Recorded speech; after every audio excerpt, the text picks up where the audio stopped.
নমস্কার, আমি রিয়া চলে এসেছি নতুন জব আপডেটের খবর নিয়ে।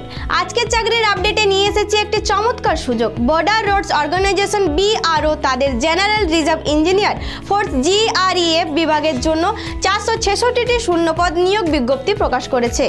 এই পদের জন্য শুধুমাত্র পুরুষ প্রার্থীরাই আবেদন করতে পারবেন। আবেদন প্রক্রিয়া 30 ডিসেম্বর 2024 তারিখ পর্যন্ত চলবে। ড্রাইভার মেকানিক্যাল ট্রান্সপোর্টে 417টি পদ রয়েছে, ড্রাফটসম্যানে 16টি পদ রয়েছে, সুপারভাইজারে 2টি পদ রয়েছে, টার্নারে 10টি পদ রয়েছে, মেশিনিস্টের 1টি পদ রয়েছে, ড্রাইভার রোডস রোলারে 9টি পদ রয়েছে, অপারেটর এক্সিকিউটিভে মেশিনারিতে 18টি পদ রয়েছে, ড্রাফটসম্যান 10+12 বিজ্ঞান বিষয় ও সহ এবং আর্কিটেকচার বা ড্রাফটসম্যানশিপে 2 বছরের সার্টিফিকেট, সুপারভাইজার যে কোনো বিষয়ে স্নাতক, ড্রাইভার, মেশিনিস্ট, টার্নার, অপারেটর মাধ্যমিক ITI পাস।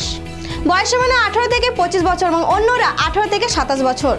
ফিজিক্যাল এডুকেশন টেস্টে PAT, প্র্যাকটিক্যাল টেস্টে ট্রেড টেস্ট, লিখিত পরীক্ষা। যোগ্য প্রার্থীরা অফলাইনে আবেদন করতে পারবেন। পূর্ণাঙ্গ আবেদনপত্র এবং প্রয়োজনীয় নথিপত্র পাঠাতে হবে। আবেদনের শেষ তারিখ 30 ডিসেম্বর 2024। সরকারি চাকরির এই সুযোগ হাতছাড়া করবেন না। নিয়মিত চাকরির আপডেট পেতে আমাদের পেজটি লাইক, ফলো এবং সাবস্ক্রাইব করতে ভুলবেন না।